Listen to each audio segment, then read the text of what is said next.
بسم اللہ الرحمن الرحیم۔ السلام علیکم ناظرین کرام، 6 ججز کے خط کے بعد معاملہ بہت ہی گمبھیر ہو گیا ہے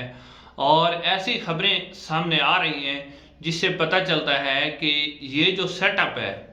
جو حکومت کا سیٹ اپ ہے، اور قاضی فیاض عیسیٰ صاحب چیف جسٹس آف پاکستان اور آرمی چیف ناصر منیر صاحب، ان کا ایک لمبا پیریڈ یہ بنا رہے ہیں، 10 سال کی حکومت کرنے کا منصوبہ بنایا جا رہا ہے۔ اور یہ خبر جو ہے صحافی جو ہے شاہد اسلم صاحب نے بھی دی ہے، ARY پہ بھی چلی ہے، اس کے علاوہ عبدالقیوم صدیقی صاحب نے بھی اس خبر کو دیا ہے کہ پارلیمنٹ کو بھی ایکسٹینڈ کیا جا رہا ہے، وہ آپ کے سامنے رکھتے ہیں۔ اس کے علاوہ قاضی فیاض عیسیٰ صاحب جو ہیں ان کے حوالے سے مطیع اللہ جان صاحب نے ایک پروگرام کیا، انہوں نے بڑے اہم سوالات جو ہیں وہ قاضی فیاض عیسیٰ صاحب کے اوپر اٹھائے ہیں، وہ آپ کے سامنے رکھتے ہیں۔ اس کے علاوہ جو کمیشن بنا ہے، اس کمیشن کے اوپر پاکستان کے 300 بڑے وکلا نے اپنے تحفظات کا اظہار کیا، انہوں نے سپریم کورٹ آف پاکستان کو خط لکھا ہے۔ اور سب سے جو انٹرسٹنگ بات ہے کہ اس جو خط ہے، اس کے اندر جو اس کمیشن کے سربراہ ہیں جسٹس تصدق حسین جیلانی صاحب، ان کے بیٹے کی بھی سائن شامل ہے، وہ بھی اس کمیشن سے مطمئن نہیں ہے۔ ناظرین، سب سے پہلے آپ کے سامنے وہ چیز رکھتے ہیں قاضی فیاض عیسیٰ صاحب کے حوالے سے۔ ناظرین، مطیع اللہ جان صاحب کہتے ہیں کہ قاضی فیاض عیسیٰ صاحب نے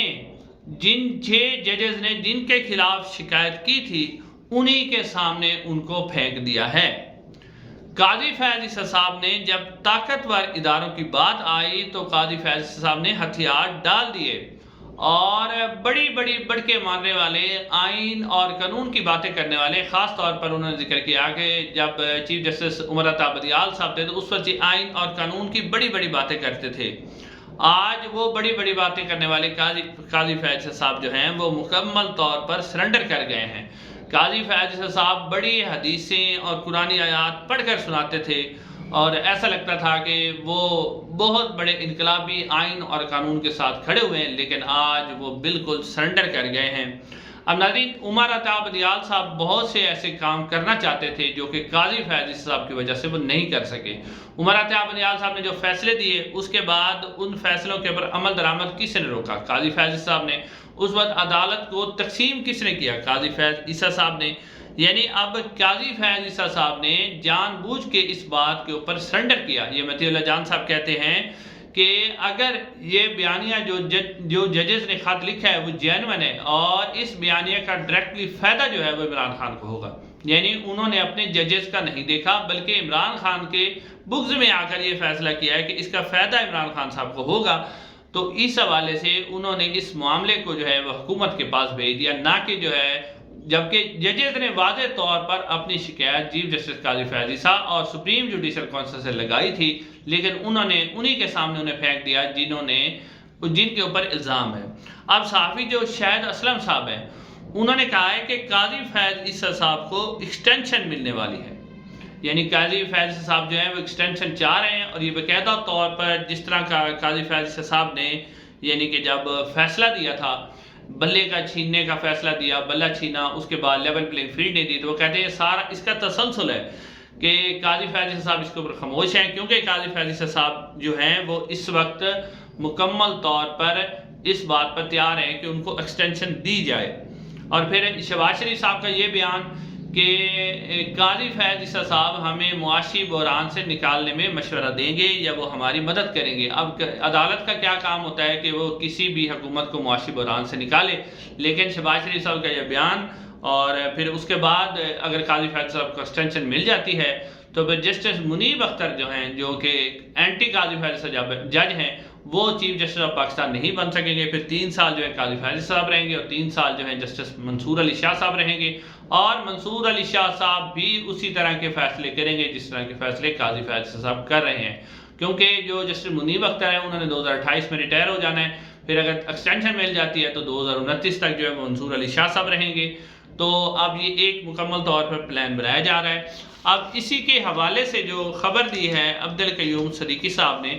عبدالقیوم صدیقی صاحب سینئر صحافی ہیں، وہ کہتے ہیں کہ قاضی فیاض صاحب کی ایکسٹینشن کے بعد، جیسے کہ پہلے ایک ایکسٹینشن ہو چکی ہے ایئر چیف کی ایکسٹینشن، اس کے بعد وہ کہتے ہیں کہ قاضی فیاض صاحب کی ایکسٹینشن ہوگی، اس کے بعد آرمی چیف کی ایکسٹینشن ہوگی، اور پھر ساتھ ساتھ وہ یہ کہہ رہے ہیں کہ جو یہ موجودہ پارلیمنٹ ہے، اس کی جو مدت ہے وہ 10 سال کر دی جائے گی۔ جی ہاں، پارلیمنٹ کی مدت 10 سال کر دی جائے گی، اور اس سلسلے میں ان کا دعویٰ ہے کہ یہ جو 2/3 اکثریت، یعنی جس طرح پہلے بلے کا نشان چھینا گیا، اس کے بعد پاکستان تحریک انصاف کو مخصوص نشستیں نہیں دی گئی، تو یہ سارا اس چیز کا تسلسل ہے کہ 2/3 اکثریت حاصل کی جائے اور اس کے بعد آئین کے اندر تبدیل کر کے اہم جو ایکسٹینشن ہے وہ بھی دی جائیں، اور ساتھ ساتھ جو ہے آپ دیکھیں تو وہ پھر جو پارلیمنٹ کی مدت ہے اس کو بھی 10 سال کے لیے بڑھایا جائے۔ اب یہ جو پلان ہے یہ کافی مشکل ہے، اس پر عمل درآمد اتنا آسان نہیں ہے، لیکن پاکستان میں آئین اور قانون کچھ نہیں ہے، تو جو کچھ بھی ہوگا وہ اس طرح کیا جائے گا۔ دوسری طرف کوشش یہ کی جا رہی ہے کہ پاکستان تحریک انصاف کا جو ووٹر ہے، اس سپورٹر ہے، اس کو مایوس کیا جائے، اور اس میں اگر آپ دیکھیں تو کافی حد تک جو ہے وہ کمپنی سرکار کو کامیابی بھی حاصل ہوئی ہے، کیونکہ جو نوجوان ووٹر جس نے پاکستان تحریک انصاف کو 8 فروری کو ووٹ دیا تھا، ووٹ تو انہوں نے دے دیا تھا، لیکن پاکستان تحریک انصاف کی جو لیڈرشپ ہے اس کی ناکامی اور اس کی صحیح پالیسی نہ ہونے کی وجہ سے جو اب ووٹر سپورٹر ہے وہ بالکل مایوس ہو کے بیٹھ گیا ہے، اور یہی وہ چاہ رہے تھے۔ اب یہ جو اس طرح کی خبریں بھی آ رہی ہیں کہ 10 سال کے لیے ایکسٹینڈ کیا جاتا ہے کہ پاکستان تحریک انصاف کے ووٹر کو مزید مایوس کیا جائے اور وہ باہر نکل کے سامنے نہ آئے۔ اس حوالے سے ناظرین اگلی خبر یہ کہ علی امین گنڈاپور صاحب کو بھی گرفتار کرنے، ایک اور ان کے جو ہے اسلام آباد کے تھانے میں ان کی گرفتاری کے وارنٹ نکالے گئے، جس کے اوپر جو علی محمد خان ہیں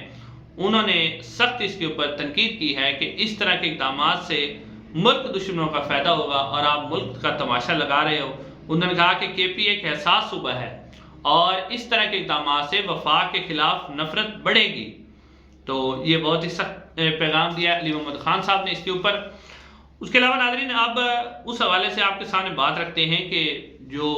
300 وکلاء نے اس کے اوپر خط لکھا ہے جسٹس جو تصدق حسین جیلانی صاحب کی سربراہی میں جو کمیشن بنایا گیا ہے، اس کے اوپر خط لکھا ہے 300 وکلاء نے کہ جو ہے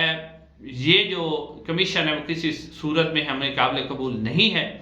اور ہم اس کے اوپر احتجاج کرتے ہیں، اور انہوں نے کہا کہ اس بات کا نوٹس جو ہے وہ سپریم کورٹ آف پاکستان کو لینا چاہیے، جوڈیشل کمیشن جو سپریم کورٹ آف پاکستان کا وہ اس کو لے اور اس کو باقاعدہ طور پر سیریس لی جائے۔ اور پھر ناظرین اس کے اندر جو انٹرسٹنگ بات ہے کہ ان 300 وکلاء کے اندر جو تصدق حسین جیلانی صاحب ہیں ان کے بیٹے بھی شامل ہیں، انہوں نے بھی اس چیز کا مطالبہ کیا ہے۔ تو ناظرین جو کمیشن گھر سے ہی فارغ ہو جائے، یعنی گھر سے بھی اس کے ساتھ حمایت نہ ہو، تو اس کمیشن نے کیا تحقیقات کرنی ہے؟ حالانکہ یہ سارا پروگرام مٹی پاؤ پروگرام ہے، لیکن اب گھر سے بھی اس کے خلاف گواہی آ گئی ہے، تو وہ کس طرح یہ کمیشن کام کر سکتا ہے؟ آخر میں ناظرین جسٹس اطہر من اللہ صاحب کے حوالے سے خبر آج نکل کے سامنے آئی ہے کہ جو سپریم جوڈیشل کونسل کا اجلاس ہوا تھا، فل رکنی یعنی کورٹ کا اجلاس ہوا تھا، اس میں جسٹس اطہر من اللہ صاحب نے بہت ہی سخت برہمی کا اظہار کیا تھا، اور انہوں نے کہا تھا کہ یہ جو 6 ججز ہیں یہ ہمارے ہیروز ہیں، اور انہوں نے کھل کر جو ہے وہ عدالت کی اور عدلیہ کی اور ادارے کی آزادی کی بات کی تھی، کہ انہوں نے کہا تھا کہ اس معاملے کی تحقیقات ہمیں خود کرنے چاہیے۔ تو جسٹس اطہر من اللہ صاحب جو ہیں ان کا پہلے بھی اس سے پہلے بہت ہی اہم کردار رہا ہے، جب وہ اسلام آباد ہائی کورٹ کے چیف جسٹس رہے ہیں، تو اس کے بعد اسلام آباد ہائی کورٹ کے اندر بھی ان کا اہم کردار رہا ہے۔ تو اب انہوں نے یہ بات جب باتیں آ رہی تھی کہ کسی جج نے کہا کہ یہ ہمارے ہیرو ہیں، تو قاضی صاحب نے برہمی کا اظہار کیا تھا، تو اب واضح ہو گیا ہے کہ اس حوالے سے کہ جسٹس اطہر من اللہ صاحب نے یہ بات کی تھی کہ یہ جو ججز ہیں یہ ہمارے ہیروز ہیں، لیکن قاضی صاحب نے اس کے برہمی کا اظہار کیا، اور پھر کیونکہ قاضی صاحب کے ووٹ زیادہ تھے تو اس لیے معاملہ جو ہے وہ شہباز شریف صاحب کی طرف چلا گیا، اور اس بات کا اظہار بھی اعظم نذیر تارڑ صاحب کہہ چکے ہیں کہ یہ جو کمیشن ہے ہماری خواہش پر نہیں بلکہ قاضی فیاض عیسیٰ صاحب کی خواہش پر بنایا جا رہا ہے۔ تو اس کا مطلب ہے جو قاضی فیاض صاحب کی ایکسٹینشن کے حوالے سے خبریں چل رہی ہیں اس کے اندر کافی حد تک صداقت ہے۔ اگر یہ سارے ایونٹ کو آپ ملائیں، بلے کا نشان چھیننے کا، پھر مخصوص نشستیں نہ دینا، تو اس حوالے سے ساری باتیں اس چیز کی گواہی دے رہی ہیں کہ یہ جو ایکسٹینشن کے معاملے یہ آگے اور بڑھیں گے۔ اب پارلیمنٹ میں بھی شاید ایکسٹینشن ہو جائے، جو کہ بیسیکلی مشکل لگ رہا ہے، لیکن یہ سب کچھ ہو سکتا ہے کہ کسی طریقے سے عمران خان صاحب کو جیل میں رکھا جائے زیادہ دیر کے لیے اور انہیں باہر نہ نکلنے دیا۔ ناظرین انشاءاللہ اگلی ویڈیو میں